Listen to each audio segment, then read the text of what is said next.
Հանուն Հոր եւ Որդու եւ Ոգի Սրբո, ամեն։ Չկա ծածուկ բան, որ չհայտնվի, եւ գաղտնի բան, որ ի հայտ չգա։ Իրականում որևէ ծածուկ գաղտնի բան չպետք է լինի,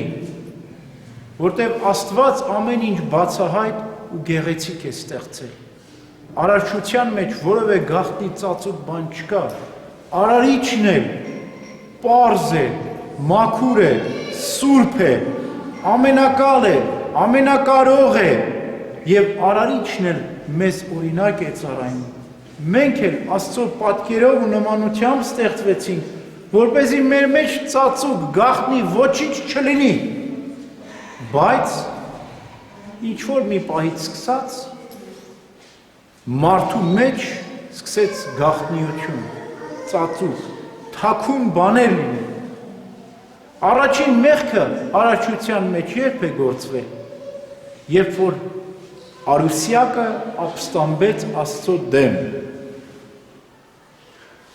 Ասաց ես էլ պետք է լինեմ բարձրյալի նման, իմ գահն էլ Աստծո գահին հավասար պետք է լինի, ինչպես արարածները Աստծուն են երկրպագում, ինձ էլ պետք է երկրպագեն։ Սա անամոթություն էր։ Ինչպես Վարդան Այգեկցին է ասում,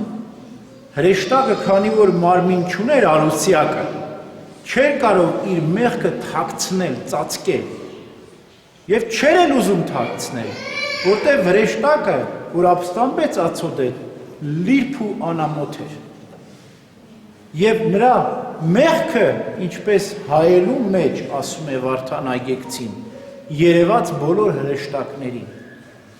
Տեսանք, որ չարիք է ծնվում երկնքում, եւ թույլ չտվեցին, որ այդ չարիքը երկնքում ծնվի։ Անմիջապես վտարեցին սատանային եւ իր հետ ապստամբած հրեշտակներին, հպարտության, որ նշանակում է հրեշտակած պարտություն։ Հրապարտության պատճառով Արուսյակը եւ իր հետ ապստամբած հրեշտակները վտարվեցին երկնքից։ Ընկան երկիր, իջան դժոխք, այնուհետև երկրորդ մեղքը Ադամը գործեց։ Ադամը հրեշտակի նման չէ։ Ադամը ունի մարմին, մենք էլ ադամորդի ենք, մենք էլ ունենք մարմին։ Եվ երբ Ադամը մեղք գործեց, ամաչեց։ Ադամի մեղքը անամոթ մեղք չէր, լրբությամբ չգործեց, այլ ամաչեց Ադամը, իրապես ամաչեց։ Տերևները թզենու վերցրեց եւ ծածկեց իր մերկությունը, որտեղ մինչև մերկ էր ու չէր ամաչում, չուր ամոթ, ոչ թե անամոթ էր, այլ ծածուկ գաղտնի ոչինչ չկար Ադամի համար։ Աստծո պատկերն ու նմանությունն ուներ իր մեջ։ Մեղք չուներ, որ ամաչեր, խիղճը չէր տանջում, բայց հենց մեղք գործեց, սկսեց ամաչել, սկսեց թաքնվել, Աստծո ներկայությունից էր ուզում թաքնվել, ուզում էր փախչել։ Եվ Սուրբ Գրիգոր Տաթևացին համեմատելով սատանայի մեղքը եւ Ադամի մեղքը ասում է. Սատանայի մեղքը նմանվե հետևյալին. չարը բաց աչքերով նայեց արեգակին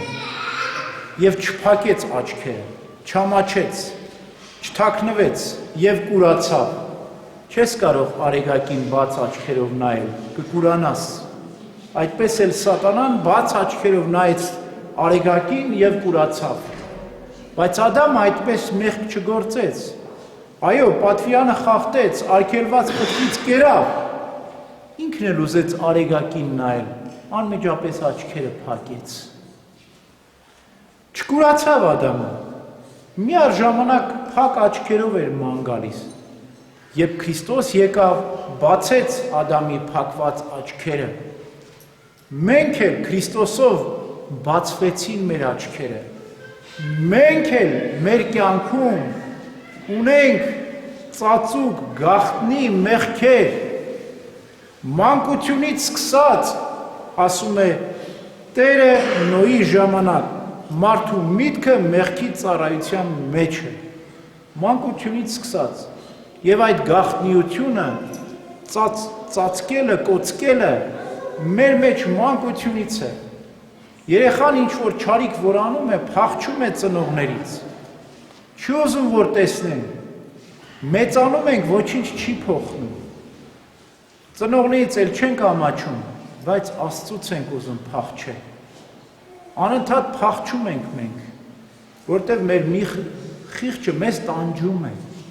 Եվ մեր Տերը այսօրվա խոսքով մեզ հորդորում է՝ մի փախեք, Աստծուց չեք կարող փախչել։ Գնացեք Աստծու առջև, ծնկի եկեք, ձեր մեղքերը, ձեր միտքը, ձեր հոգին, ձեր խիղճը բացեք Աստծու առջև, խոստովանեք ձեր մեղքերը, որովհետև գաղտնի բան չկա, որ չհայտնվի։ Այսօր եթե դուք չհայտնեցիք ձեր գաղտնի ծածուկ արարքները, վաղը Աստծո դատաստանին է հայտնվելու։ Այսօր միգուցե միայն քահանայի առջև պետք է հայտնեք գլխահակ արտասուքներով ներողություն խնդրեք Աստծուց եւ ձեր մեղքերը խոստովանեք։ Եվ սա չի լինի ուշացած, կլինի ժամանակին տեղին։ Իսկ եթե այսօր չհայտնեք ձեր հանցանքները Աստծո եւ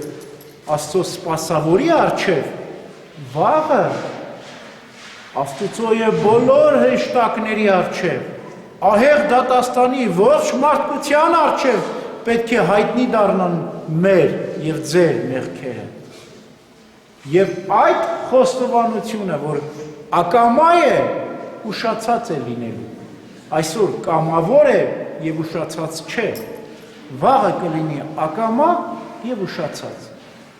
Պարտադրաբար մենք կխոստովանենք գլուխներս կախ, խոստովանենք մեր մեղքերը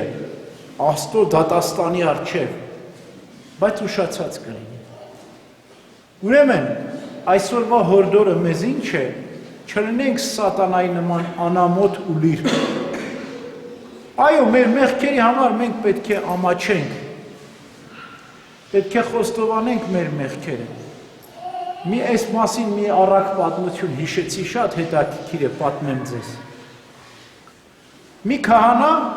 մեծ պահքը պետք է սկսեր, անընդհատ հավատացյալներին ասում է, պատրաստվեք խոստովանության, որտեղ մեծ պահքից առաջ հավատացյալները պետք է գնան, իրենց մեղքերը խոստովանեն։ Հորդորում էր, հավատացյալներին ասում էր, գնացեք խոստովանության, բայց ոչ ոք չէր գալիս։ Զարմացավ քահանան, աղոթեց, ասեց, Տեր Աստված, ինչու մարդիկ չեն ուզում գալ իրենց մեղքերը խոստովանել։ Ինչու իրեն թաքուն գործերը չեն ուզում հայտնել,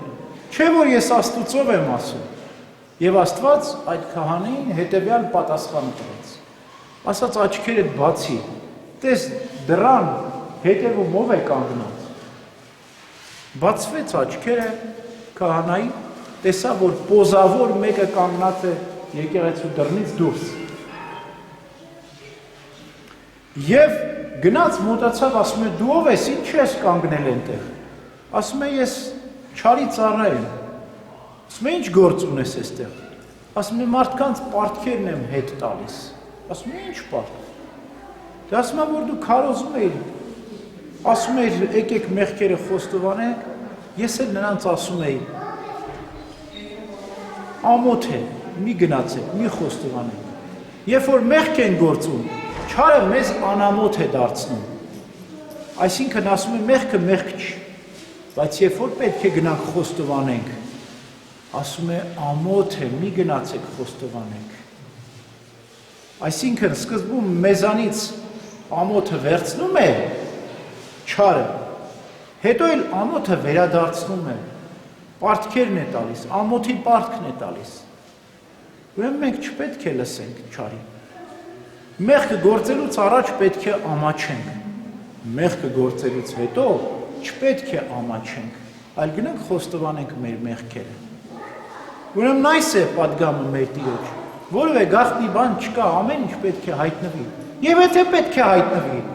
ինքներս հայտնենք կամավոր եւ ժամանակին, որպեսզի հետո ակամա եւ ուշացած հայտնի չլինեն մեր մեղքերը։